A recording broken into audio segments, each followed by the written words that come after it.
Hello friends. तो आज मैं आप लोगों के लिए एक नई कहानी लेकर आई हूँ। इस कहानी का नाम है टीवी का भूत। मोहिनी को हॉरर स्टोरी देखने का बहुत शौक था और वो किसी भी समय बैठकर आराम से हॉरर फिल्में देख लिया करती थी। कभी कभी तो वो अपने दोस्तों को भी साथ में बैठा लेती थी, लेकिन दोस्तों को हॉरर फिल्मों में खास दिलचस्पी नहीं थी।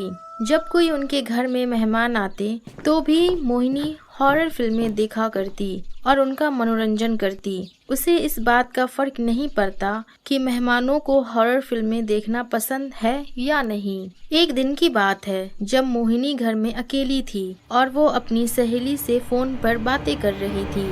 उसी वक्त उसे ऐसा महसूस हुआ कि उस कमरे में कोई आया, लेकिन जब उसने पीछे मुड़कर देखा तो उसे कोई दिखाई नहीं दिया। ये बात उसने अपनी सहेली को बताई, लेकिन उसकी सहेली ने हंसते हुए कहा, लगता है तेरी मूवी वाला ही भूत आ गया, जिसे तू देखकर बहुत ज्यादा खुश हो जाती है। ऐसे में मोहिनी भी थोड़ा घबरा जाती है, लेकिन अपनी सहेली की बात पर हंसने लगती है। अगले ही पल उसे महसूस होता है कि उसके सामने वाली कुर्सी अपने आप ही पीछे की ओर खिसक गई और इसमें कोई बैठ गया, लेकिन अभी भी उसे कोई दिखाई नहीं देता है और वो फोन रखकर चुपचाप बैठ जाती है। अगले ही पल वो देखती है कि सारे घर की लाइट बंद हो गई और अपने आप जलने बुझने लग रही है। ऐसे में वो डर जाती है, लेकिन मन को संभालते हुए सोचती है कि उसे तो हॉरर फिल्में पसंद है, तो फिर वो ऐसे क्यों डर रही है। वो सोचती है कि उसे कोई गलतफहमी होगी, लेकिन ऐसा नहीं था। जब वो पीछे मुड़कर देखती है तो आईने में उसे लिपस्टिक से लिखा हुआ कुछ दिखाई देता है। जब वो पास में जाती है तो उसे कुछ धुंधली आकृति दिखाई देती है और जैसे ही उस आकृति को छूने की कोशिश करती है वो कहीं गायब हो जाती है। इतने में ही उसे एक भयानक चेहरा दिखाई देता है जो वो टीवी में डरावनी फिल्मों में देखती है। अब वो पीछे की ओर दौड़ने लगती है, तभी वो भूत सामने की ओर आ जाता है और भयानक हंसी से हंसते हुए कहता है, तुम्हें तो मेरी फिल्में बहुत अच्छी लगती थी और जिसे देखकर तुम खुश हो जाती थी, तो आज तुम्हें डर क्यों लग रहा है। लेकिन वो तो फिल्म थी, मुझे क्या पता था कि तुम सही में सामने आ जाओगे, लेकिन तुम तो बहुत भयानक हो और मुझे डर भी लग रहा है। आज मोहिनी के पापा भी बाहर गए हुए हैं और जब वो अपनी सहेली को फोन मिलाती है जिससे वो बात करती है, सहेली की आवाज़ की जगह कुछ और भयानक आवाज़ सुनाई देती है।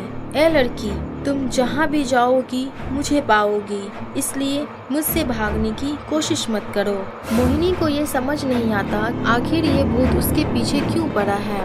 दौड़कर वो खुद को एक कमरे में कैद कर लेती है, लेकिन वो देखती है कि खिड़की की ओर एक रोशनी दिखाई दे रही है। जैसे ही वो रोशनी की ओर भागती है तो ऐसा उसे प्रतीत होता है कि जैसे कोई पीछे से ही उसका हाथ खींच रहा हो और पंखा अचानक नीचे की ओर आ रहा है। अब तो वापस आने की पूरी कोशिश करती है, लेकिन ना चाहते हुए भी वो भूत उसके पीछे आ जाता है और जिस टीवी में वो उस हॉरर शो को देखती है उस टीवी से भी धुआं निकलने लगता है, जिससे वो शॉर्ट सर्किट होने की आशंका में डरने लगती है और मन ही मन घबरा भी जाती है। अचानक उसके घर की घंटी बजती है तो उसे लगता है कि शायद मम्मी पापा आ गए हैं, लेकिन दरवाज़ा खोलने जाने के समय उसका पैर आगे बढ़ता ही नहीं है और वो वहीं अटक जाती है।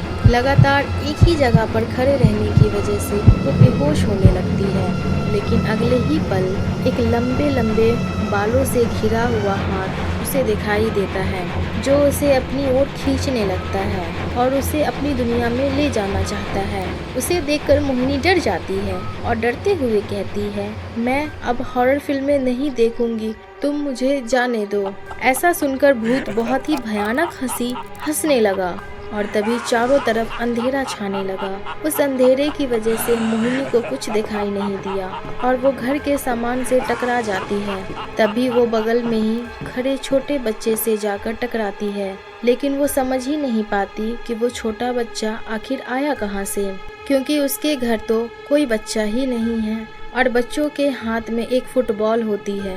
तभी उसे ये समझ में आता है कि ये टीवी वाले भूत का बच्चा है जिसे उसने टीवी में देखा था। ऐसा सोचकर वो घबराने लगती है कि जो भी उसने टीवी में देखा था वो सब सही में उसके साथ हो रहा है। और अब वो अपने छोटे से फ्लैट में ही यहाँ वहाँ दौड़ने लगती है। तो कभी वो बच्चा दिखाई देता है और कभी वो टीवी वाला भूत। बच्चा भी अब अपने लंबे लंबे हाथों से मोहिनी के बालों को खींचने लगता है और जब मोहिनी उससे दूर जाने लगती है तो बच्चे की आंखों से खून भरे आंसू निकलने लगते हैं। ये देखकर तो और भी डर जाती है। अब वो लाइट जलाने के लिए स्विच ऑन करती है लेकिन फिर ऑन होता ही नहीं, जिससे उसे भयानक हंसी सुनाई देती है और वो बेहोश हो जाती है। जैसे ही उसे होश आता है तो वो अपने मम्मी पापा को देखती है और डर की वजह से रोने लगती है। जब अपने मम्मी पापा को सारी बात बताती है तो वो भी सहम जाते हैं और घर को बदलने के बारे में सोचने लगते हैं। तभी अचानक उसकी नज़र घर के शीशे पे पड़ती है तो उसे वही टीवी वाला भूत दिखाई देता है जो उसे न जाने के लिए इशारे करने लगता है। ये सब देखकर वो जोर जोर से रोती है लेकिन मम्मी पापा को कोई भी दिखाई नहीं देता। ऐसे में मम्मी पापा भी कुछ समझ नहीं पाते और इसके बाद मोहिनी के साथ हमेशा उस टीवी वाला भूत का साया बना रहता है और चाहते हुए भी वो उससे दूर नहीं हो पाती और वो बच्चा भी हमेशा उसे दिखाई देता है, जिससे उसके मन में डर समा जाता है और अब वो खुलकर कोई भी काम नहीं कर पाती है। एक दिन जब मोहिनी के यहाँ उनके गुरुजी आते हैं तब वो मोहिनी को देखकर सारी बात समझ जाते हैं और उसे एक भस्म देते हैं। उस भस्म को लगाते ही सारा डर खत्म हो जाता है और अब उसे किसी भी प्रकार का भूत दिखाई नहीं देता और वो खुशी खुशी रहने लगती है। वो अब हॉरर फिल्में नहीं देखती और अपने परिवार के साथ अच्छा समय व्यतीत करती है, जिससे उसके मम्मी पापा भी खुश होते हैं और अगले ही महीने वो पढ़ाई पूरी करने के लिए मुंबई जाने वाली है ताकि एक अच्छा इंसान बन सके और अपने बुरे अनुभव को पीछे छोड़ सके। अगर आपको हमारी कहानी पसंद आए तो इसे लाइक करें, सब्सक्राइब करें और शेयर करना ना भूलें। Thank you.